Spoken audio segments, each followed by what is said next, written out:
Hey, I'm Jim Frias, content creator of personal finance website IQ Sense. I want to make saving and investing more digestible, but overall, I want to improve your personal finance IQ over a cup of coffee. So if you haven't already, brew yourself a nice cup of coffee and I'll go ahead and jump right into it.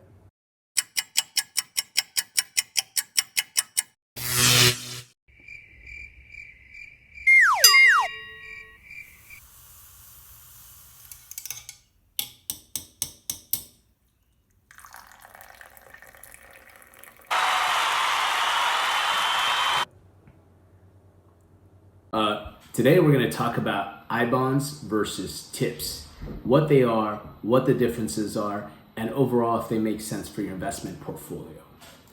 Now, I-bonds have really gained popularity over the last year, especially with the huge market sell-off all over across the board, basically roughly around 20% year to date. Individual stocks, there are some that are anywhere from 40 to 60%. Some of those great, good growth stocks are ultimately getting hit right now. So what you hear is like, hey, take a look at this investment product. Here's a risk-free, paying close to 10%, actually 9.62%, and you only have 2 days left to lock that in for the next 6 months. Otherwise, the next term it's scheduled to pay about 6.5%, which is still way above any risk-free investment product you have out there. Again, I-bonds, what are they? TIPS, what are they? Ultimately, essentially, what they do is offer you inflation protection. Okay, what are I-bonds? Well, they are treasury bonds that pay two types of interest rates. One is a fixed rate, and the other one is tied to inflation. I-bonds do pay their interest rate plus the variable twice per year. What are TIPS? Well, TIPS are very similar to I-bonds. They offer inflation protection. However, their interest payment is a calculation based off of expected inflation as opposed to the variable rate that is tied to the actual CPI. Now, there are a few things to keep in mind with regards to I-bonds and TIPS.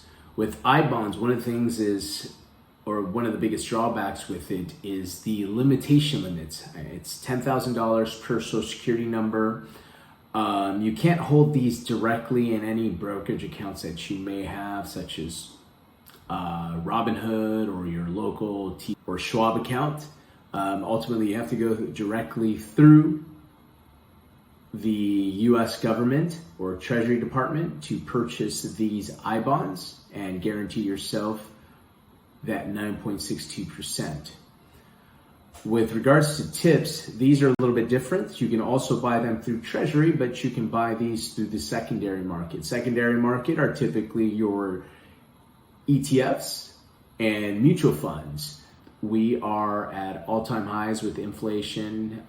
Every month we keep seeing it just tick higher, and it doesn't seem like it's plateauing.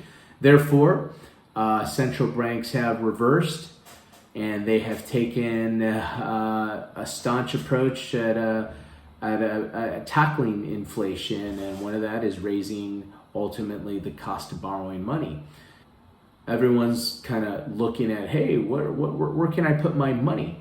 So ultimately, how these products work in your portfolio, you got to think of it with the objective of their inflationary protection. Now, you got to think of it and put it into context and ask yourself, have your financial goals changed? Because if you are still in the accumulation phase, you're just starting out, or you're mid-level career-wise or middle management, you're possibly still saving for retirement and you're still in what is known as that accumulation phase. So if you're still in the accumulation phase, you really need to dial down and think about it of how this is going to work in your overall portfolio, because long-term, statistically speaking or historically speaking, equities have outpaced fixed income products. Now, yeah, in the 80s, you could get a CD, 10, 12%. And ultimately, that's what you're trying to do, is provide some type of excess return rather than you just parking your money in some type of risk-free account such as a CD. Now, over the last year, again, I bonds in particularly have picked up lots of attention, and small retail investors are going nuts about it. Everyone is making YouTube videos about it. Last year was all about crypto coins. Well, now it's about safe investments such as I bonds. How do you get them? What do you do? Some of the things to really consider with I bonds, I've heard some financial professionals speak about them and say, well, you can possibly put your emergency money into it. If you really want to benefit from the 9.62%, you ultimately have to hold them 5 years. Now, they say it's 12-month hold. Yes, it's 12 months, but in actuality, to really benefit because you're going to forfeit basically 3 months of interest if you are to pull that out before the first 5 years. Now, this is really designed for, maybe if you're an income investor, just forget about it. Think about tips. You're exposed to them if you own any ETFs, especially if you own any balance funds, if you own any fixed income. Now, one of the drawbacks with tips is the calculation is different compared to I bonds. I bonds guarantees your principal, and then it pays on top of your principal, pays whatever that 9.62% or the interest rate. There's two portions of how you're paid with I bonds, but before that is it basically is selling you something with the expected inflationary rate. Now, when you're buying a TIPS that's 10 years out, for example, we know long term, even though inflation is ticking up, but long term, it will eventually kind of plateau and you will receive some type of average. So long term, the expected interest rate is not what we're seeing now. I mean, that could happen, but just to kind of understand and kind of heighten your awareness around these products, professional investors use tips because you're limited. Again, with I bonds, you're very limited, and it's $10,000. Now, if you want to get complicated and you have multiple LLCs, et cetera, yes, each LLC can ultimately open up an account and put money in it. But hopefully you have a bigger picture and you have financial goals and you've kind of established of where you want to see yourself 5, 10 years, 20 years down the road, or once you summit, you hit your investment goal, you figure out how you are going to preserve that, and you'll start shifting from a more growth-oriented type of person to more possibly you are looking more for income, something that protects your wealth, where you will be looking at more a more diversification of broader bonds and different asset classes within fixed income. Now, speaking to diversification, they do offer you diversification.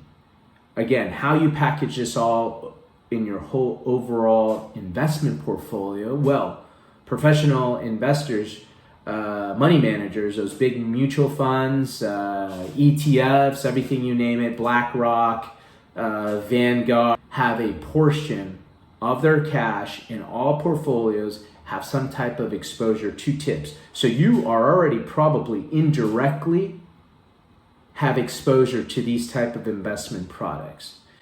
Again, big picture, that's what you need. Now, if something has changed where your goal, your financial goals have changed and tips start making sense or I bonds start making sense, the caveats that you want to consider is with I bonds, really to truly benefit from is holding it the 5 years. Otherwise, if minimum 12 months, and you're subject to whatever taxes approach to consider these investment products. But really, what you want to think about is where you are in the picture, and possibly your real concern is not necessarily, oh, I'm scared. It is more about how you manage your emotions during rocky times in the financial markets. And if you really want to know how to navigate through market volatility, well, there are other resources out there. For example, my website, iqsense.co,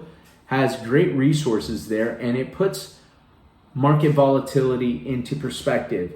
So if that's the reason why you're considering this, really take a step back, educate yourself on why, and ask yourself that deep question of why you're investing. What is it your goal? Maybe you need to reassess your investment, your financial goals, and think about your investment plan.